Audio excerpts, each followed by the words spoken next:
Assalamualaikum warahmatullahi wabarakatuh. Bagaimana kabarnya anak-anakku sekalian?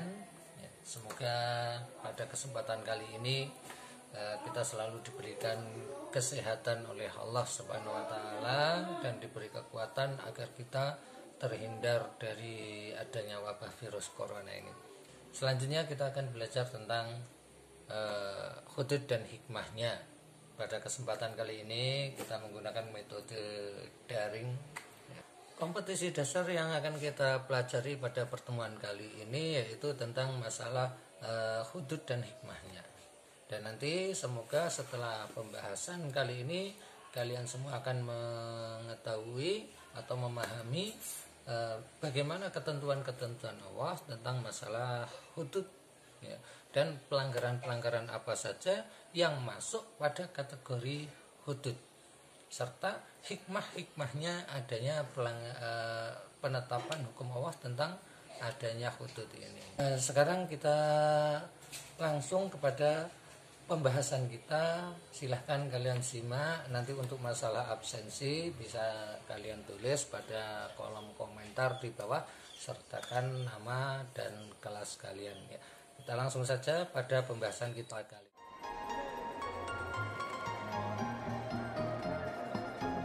Pada kesempatan kali ini kita akan membahas tentang hudud dan hikmahnya. Hal-hal apa saja yang akan kita bahas pada pembahasan hudud ini? Di antaranya ada zina, minuman keras, qadzaf, mencuri, menyamun, perompak, dan perampok. Tetapi sebelum kita membahas masalah itu semua, alangkah baiknya kita pahami dulu apa maksud dari hudud. Hudud adalah bentuk jamak dari kata haddun, yang berarti pencegahan atau pembatas antara dua hal.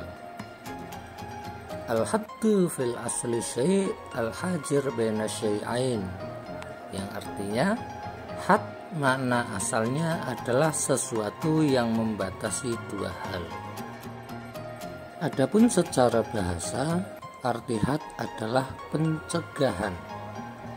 Berbagai hukuman perbuatan maksiat dinamakan had karena umumnya hukuman-hukuman tersebut dapat mencegah pelaku maksiat untuk kembali kepada kemaksiatan yang pernah ia lakukan. Hukuman had merupakan media penjara pelaku maksiat hingga ia tak mau mengulangi kemaksiatannya lagi. Sedangkan menurut istilah, hudud adalah hukuman-hukuman pencegahan tertentu yang telah ditetapkan Allah sebagai sanksi hukum untuk mencegah manusia dari melakukan tindak kejahatan selain pembunuhan dan penganiayaan, yang mana tujuan inti dari hudud ini adalah tercapainya kemaslahatan bagi umat manusia berupa terjaganya agama, jiwa manusia, keturunan, akal, dan terjaganya harta kekayaan. Terjaga dari apa? Terjaga dari pola hidup yang keluar dari syariah.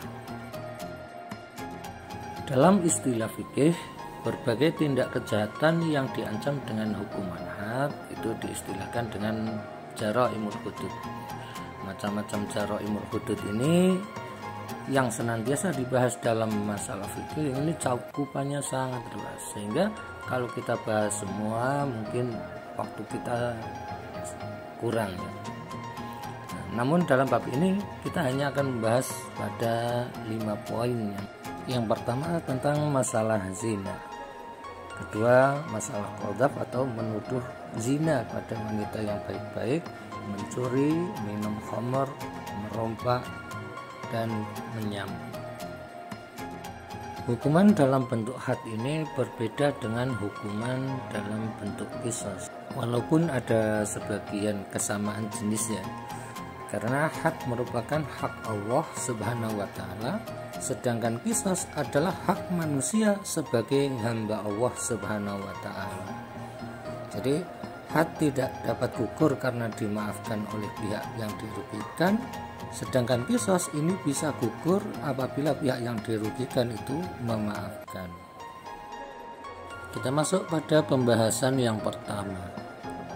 Zina adalah perbuatan dengan cara memasukkan alat kelamin laki-laki ke dalam alat kelamin perempuan yang mendatangkan syahwat dalam persetubuhan yang haram, yang tidak terikat oleh pernikahan yang sah.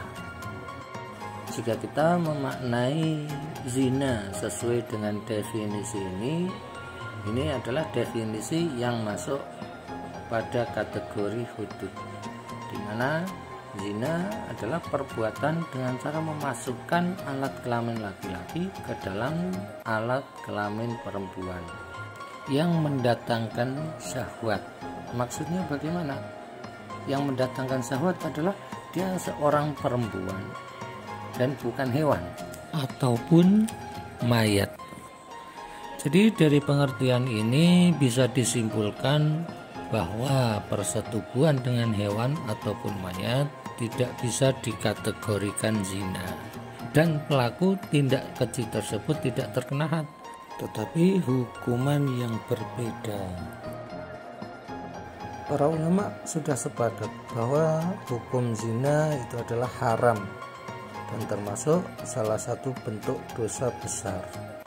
Dalam Al-Quran surat Al-Isra ayat 32 disebutkan, wala taqrabuz zina innahu kana fahisatan wa sa'a sabila, yang artinya, dan janganlah kamu mendekati zina, sesungguhnya zina itu perbuatan yang keji dan suatu jalan yang buruk. Kalau kita lihat dari redaksinya, ayat tersebut menggunakan kalimat wala taqrabu, yang artinya janganlah kamu sekalian mendekati. Mendekat saja tidak boleh, apalagi sampai melakukan. Ini menunjukkan bahwa larangan berbuat zina ini benar-benar dilarang oleh Allah dan masuk kategori dosa besar. Dasar penetapan hukum zina. Penetapan had bagi yang melakukan perbuatan zina dapat dilaksanakan jika tertuduh diyakini benar-benar telah melakukan perzinaan. Untuk itu diperlukan penetapan secara syara. Namun Rasulullah SAW sangat berhati-hati dalam melaksanakan had zina ini. Beliau tidak akan melaksanakan had zina sebelum yakin bahwa tertuduh benar-benar berbuat zina. Artinya, walaupun kelihatan hukum had zina tersebut mengerikan, akan tetapi proses untuk menapakkan hukum sangatlah berhati-hati. Had zina ini dapat dijatuhkan terhadap pelaku jika pelaku telah memenuhi syarat-syarat. Yang pertama, pelaku zina ini sudah balik dan berakal. Kedua, perbuatan zina dilakukan tanpa paksaan. Yang ketiga, pelaku zina mengetahui bahwa konsekuensi dari perbuatan zina adalah had. Dan yang terakhir, telah diyakini secara syara bahwa pelaku zina benar-benar melakukan perbuatan keji tersebut. Macam-macam zina dan hadnya. Yang pertama adalah zina muhsan. Ini zina yang dilakukan bagi orang yang sudah menikah. Hadnya apa? Hadnya penerapannya adalah hukum rajam, yaitu pelaku zina muhsan dilempari batu berukuran sedang hingga benar-benar mati.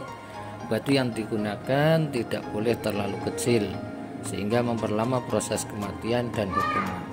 Sebagaimana juga tidak diperbolehkan merajam dengan batu yang terlalu besar hingga menyebabkan kematian seketika, yang dengan itu tujuan memberikan pelajaran kepada pezina, muhsan tidak tercapai.